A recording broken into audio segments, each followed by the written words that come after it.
ও মন না দিলে হয় কি প্রেম, তাই মন দিয়েছি আমি। শোনো গো প্রাণ সজনী, ও আমার প্রাণ সজনী, শোনো গো প্রাণ সজনী, ও আমার প্রাণ সজনী। খালি গলায় সুরেলা কণ্ঠের এই গান শুনে বোঝার জো নেই গানটি কে গাইছেন। উপমহাদেশ মাতানো কিংবদন্তি সঙ্গীত শিল্পী কুমার শানুর মতো অবিকল গেয়ে যাত্রীদের মনোরঞ্জন দিচ্ছেন এই রিক্সা চালক। পাগল হুয়া রে मैं ধীরে ধীরে তেরু চুনারিয়া दिल ले गई तेरी ये बिंदिया। তবে তাকে অন্য 10 জনের মতো চালক ভাবলে ভুলই করবেন। তিনি মাস্টার্স শেষ বর্ষের শিক্ষার্থী। লেখাপড়ার পাশাপাশি ভালোবেসে রিক্সা চালিয়ে বাড়তি আয় করছেন এই যুবক। ও মেরি মাহবুবা। ওর সাথে দেখা হয়েছে, এখন ওর রিক্সায় উঠবার গান শুনবো না সেটা কখনো হয়? আসলে এই গানটা গাওয়ার পেছনে কারণ আছে। আমি যখন ক্লাস 6-7 বা কলেজে কষ্ট করে লেখাপড়া করছি, তখন আমার স্কুল কলেজের স্যাররা আমাকে বলতো যে তোর সেই ভারতের বিখ্যাত কণ্ঠশিল্পীর সাথে তো অনেকটা মিলে যায় এবং তার গানগুলো তুই কর বেশি করে, তার গানগুলো গাইলে তোর কণ্ঠে বেশি ভালো মানায়। এবং তখন থেকে আমি গানগুলো করতে শুরু করি। এর পরবর্তীতে যখন আমি ডিগ্রিতে ভর্তি হই, সেখানেও আমার স্যাররা ওই একই কথা বলতো, মানে সব জায়গায় আমি গান করলেই কেন জানি আমাকে শুধু বিখ্যাত কণ্ঠশিল্পী কুমার শানুর গানগুলো গাইতে বলে। রিক্সা নিয়ে পথে ঘাটে ঘুরে ঘুরে শ্রোতা প্রিয় বাংলা ও হিন্দি গান সুরেলা কণ্ঠে গেয়ে যাত্রী ও পথচারীদের চমকে দিচ্ছেন রাষ্ট্রবিজ্ঞানে মাস্টার্স পড়ুয়া এই যুবক। পথচারী থেকে শুরু করে এলাকাবাসী কিংবা যাত্রীরা সবাই বিমোহিত হন তার গানে। কেউ কেউ গন্তব্যে যাওয়ার পথে তাকে পেয়ে মহা খুশি। मैं दुनिया भुला दूंगा तेरी चाहत में।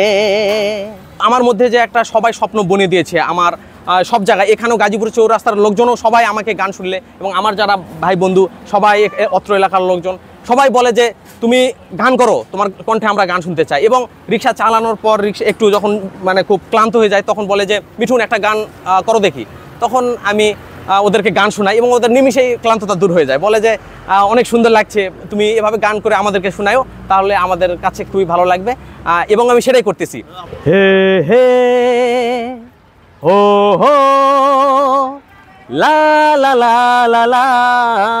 দিনের শুরুতে মিঠুনের জীবন জীবিকার যাত্রা শুরু হয় সুমধুর কণ্ঠে গান তুলে। গানের সুরে সুরে চলে তার কর্মব্যস্ততা। যাত্রী না থাকলে কিংবা অবসরে চলে একইভাবে মনোরঞ্জন। ফুলার কি বতিয়াত আতি হ্যায়।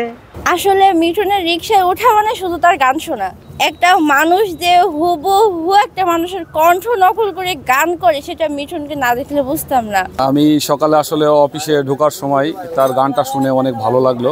তার প্রতিভাকে যদি বিকশিত করা যায় অনেক ভালো হবে। আমি দোয়া করি সে এগিয়ে যাক।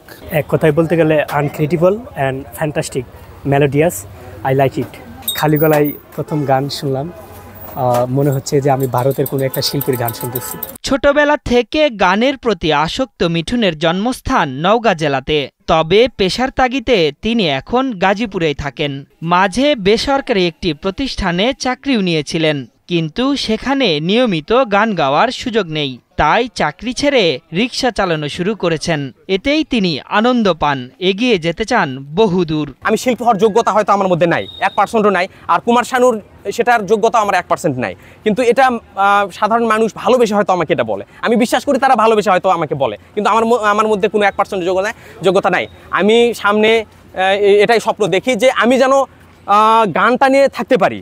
আসলে আমার গানে যদি কারোর ভালো লাগে, এটা আমার ভালো লাগে। মিঠুনের গানে মুগ্ধ হয়ে এলাকার লোকজন তাকে জুনিয়র কুমার শানু নাম দিয়েছেন। যতদিন বাঁচবেন কুমার শানুর গানকে সঙ্গী করে বাঁচতে চান এই যুবক। আর একবার হলেও তিনি দেখা করতে চান কুমার শানুর সাথে। স্বপ্নবাজ এই যুবকের মনের আশা পূরণ হোক, এমনই প্রত্যাশা সকলের। परदेस मेरे यारा तुम याद रखना। আশরাফুল ইসলাম, ৭১। कहीं भूल न जाना